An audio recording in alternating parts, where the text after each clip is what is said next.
Hey guys, welcome to the third quest in the Voice of Isengard. Yes, I got it right, the Voice of Isengard series. This one is Into Fangorn, and again, this one has quite a lot of flavour text, so I'm going to do the flavour text as a separate little video. So if you're watching this, presumably you wanted to hear it. If you don't, go to part 1. So, Into Fangorn. I will try and get us some interesting visuals. Mugash was free and running. The sickness lingered in his body, but he savoured its malevolent presence. Because of it, his tormentors had thought him near death and loosened his bonds. The fools had even fed him. Mugash's arms and legs stung. His joints were swollen and throbbing where the rope had tied him to the poles. His limbs had been useless for the first few miles of his escape, and he crawled like a worm down the mountainside, pushing himself forward with shoulders and hips. The great orc had laughed at the pain. His way, the way of the Uruk, was not one of stealth and silence. But last night on the mountainside, stealth and silence had been his closest friends. He flexed his hands. Through the pain he felt strength returning. He had outwitted the hated bright-eyed humans, and now he was free. But the humans, the Bubush Skay, were hunting him. He could hear their pursuing feet in the pass above him. He spat, tasting the stale rag that had been rammed in his mouth for days. When revenge came, he would feed hot coals to his former captors.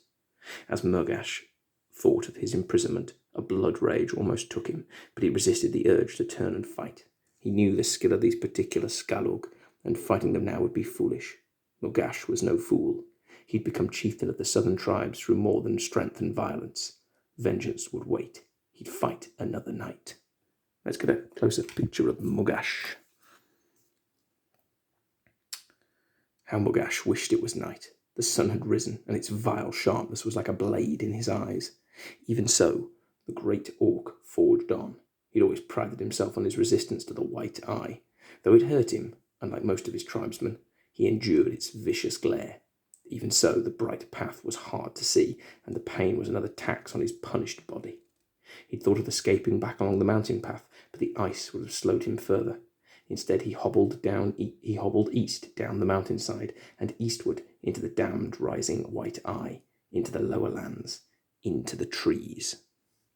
As the forest shadows shielded him from the sun, he grunted with relief. The southern forest, with its dense canopy of ancient trees, made for an almost subterranean world, twilight in greens, browns, and blacks. He would have preferred a dark tunnel or cave, but this was not a bad place.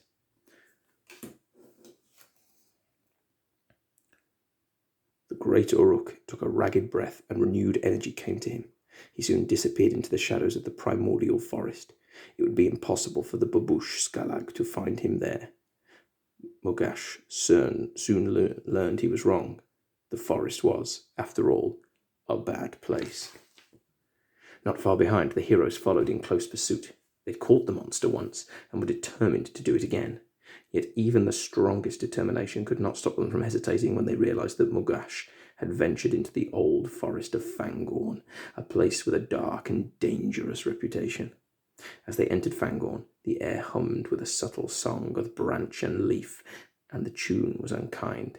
They'd come to a place forgotten by the world and abandoned by time, one that wished to remain so. The trees and stone watched, as they always had. A humid wind whispered in the branches, and old memories stirred in the bark and root.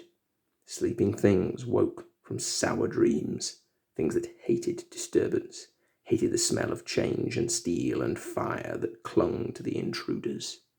Bum bum bum! And that's the fluff.